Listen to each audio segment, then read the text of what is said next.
Hi friends, flavours of ജാസിൻ്റെ പുതിയൊരു വീഡിയോയിലേക്ക് എല്ലാവർക്കും സ്വാഗതം. ഇന്ന് ഞാൻ ഓർഗാനിക് ആയിട്ടുള്ള ഒരു സോപ്പാണ് ഇവിടെ തയ്യാറാക്കുന്നത്.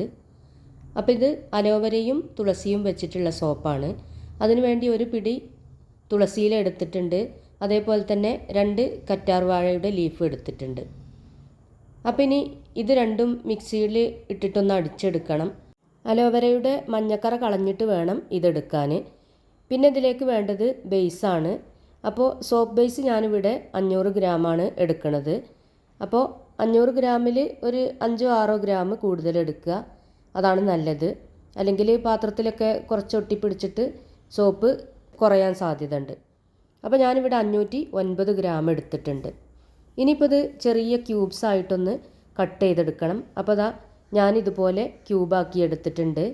ഇത് കണ്ടില്ലേ, ഇതേ വലിപ്പത്തിൽ വേണം കട്ട് ചെയ്തെടുക്കാൻ. അപ്പോൾ നല്ല ബേസാണിത്. നല്ല ബേസ് വെച്ചിട്ട് വേണം സോപ്പ് ഉണ്ടാക്കിയെടുക്കാൻ. അപ്പോഴേ സോപ്പിന് നല്ല കട്ടിയും പതയൊക്കെ ഉണ്ടാവുള്ളൂ.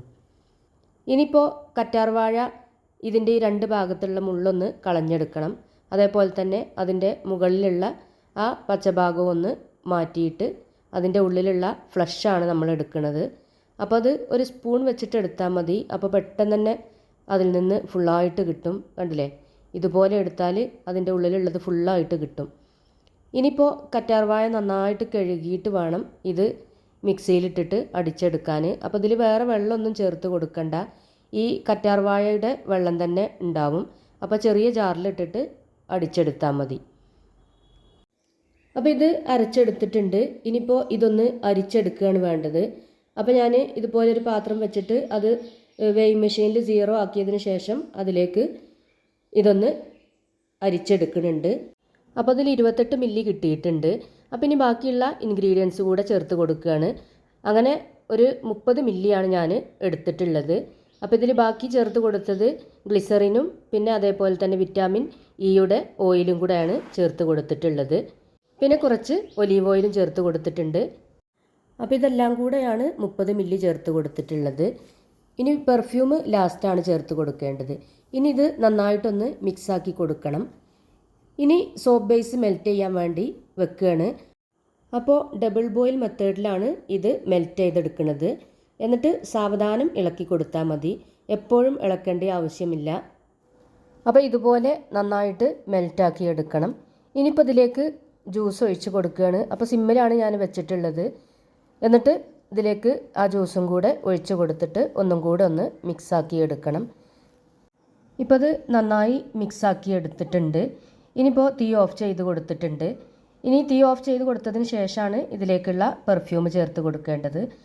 അപ്പോൾ ഞാൻ ഇതുപോലുള്ളൊരു ജഗ്ഗിലേക്ക് ഒഴിച്ച് കൊടുത്തിട്ടുണ്ട്. എന്നിട്ട് അതിലേക്കാണ് പെർഫ്യൂം ഒഴിച്ച് കൊടുത്തിട്ടുള്ളത്. എന്നിട്ട് ഒന്നും കൂടെ മിക്സാക്കി എടുക്കുകയാണ്. ഇനി ഏത് സോപ്പ് മോൾഡാണോ നിങ്ങളുടെ അടുത്തുള്ളത് അതിലേക്ക് ഒഴിച്ച് കൊടുക്കുക. അപ്പോൾ ഈ വീഡിയോ കാണുമ്പോൾ ഇഷ്ടപ്പെടുകയാണെങ്കിൽ ഒരു ലൈക്ക് ചെയ്യാൻ മറക്കരുത്. അതേപോലെ തന്നെ കൂട്ടുകാരിലേക്കൊക്കെ ഷെയർ ചെയ്ത് കൊടുക്കണം. ഇനിയിപ്പോൾ ഇത് 1 മണിക്കൂർ വെയിറ്റ് ചെയ്തതിന് ശേഷം ഈ മോൾഡിൽ നിന്നും മാറ്റാം.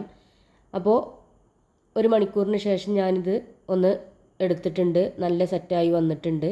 അപ്പോൾ നല്ല ബേസാണെങ്കിൽ ഇതുപോലെ 1 മണിക്കൂർ കൊണ്ട് തന്നെ അത് നന്നായിട്ട് വരും. അപ്പോൾ അതാ ഞാനിതിൽ നിന്ന് എടുക്കുകയാണ്. അപ്പോൾ ഇതിനൊരു ലൈറ്റ് ഗ്രീൻ കളറാണുള്ളത്. അപ്പോൾ വീഡിയോയിൽ കാണുന്നതിനേക്കാൾ കുറച്ചും കൂടെ കളർ കൂടുതലുണ്ട് കേട്ടോ. കുറച്ചും കൂടെ ഒരു ഗ്രീൻ കളർ കൂടുതലാണ്. ഇനിയിപ്പോൾ ഇത് എത്ര ഗ്രാം ഉണ്ട് എന്നൊന്ന് ഞാൻ കാണിച്ചു തരാം. അപ്പോൾ വെയിങ് മെഷീനിൽ ഇതുപോലെ 0 ആക്കിയതിന് ശേഷം ഇതൊന്ന് വെച്ച് നോക്കാം. കണ്ടില്ലേ, 107 ഗ്രാം, 101 ഗ്രാം. അപ്പോൾ ഇതുപോലെ തന്നെ ബാക്കിയുള്ളതൊക്കെ അതേ തൂക്കത്തിൽ കിട്ടിയിട്ടുണ്ട്. കുറച്ച് കൂടുതലുണ്ട്, 100 ഗ്രാമിനേക്കാൾ കുറച്ച് കൂടുതലാണ്. അപ്പോൾ ശരീരത്തിനൊക്കെ നല്ല ഗുണം ചെയ്യുന്ന സോപ്പാണ് ഈ തുളസിയും അലോവരയും വെച്ചിട്ടുള്ള സോപ്പ്. ഇതുപോലെ വേറെയും കുറേ സോപ്പുകളുണ്ട്. അപ്പോൾ ഇതൊക്കെ പിന്നീട് കാണിച്ചു തരാം. അപ്പോൾ ഫ്ലേവേഴ്സ് ഓഫ് ജാസ് എന്ന ചാനൽ ആദ്യമായിട്ട് കാണുന്നവരാണെങ്കിൽ സബ്സ്ക്രൈബ് ചെയ്യുക. കൂടാതെ തൊട്ടടുത്തുള്ള ബെല്ലൈക്കണിൽ ഓൾ എന്ന ബട്ടൺ പ്രസ് ചെയ്യണം. അപ്പോഴേ ഞാനിടുന്ന പുതിയ വീഡിയോസ് എല്ലാം നിങ്ങൾക്ക് നോട്ടിഫിക്കേഷൻസ് ആയി ലഭിക്കുകയുള്ളൂ. വീണ്ടും പുതിയൊരു വീഡിയോയുമായിട്ട് ഞാൻ വരാം, ഇൻഷാ അല്ലാഹ്.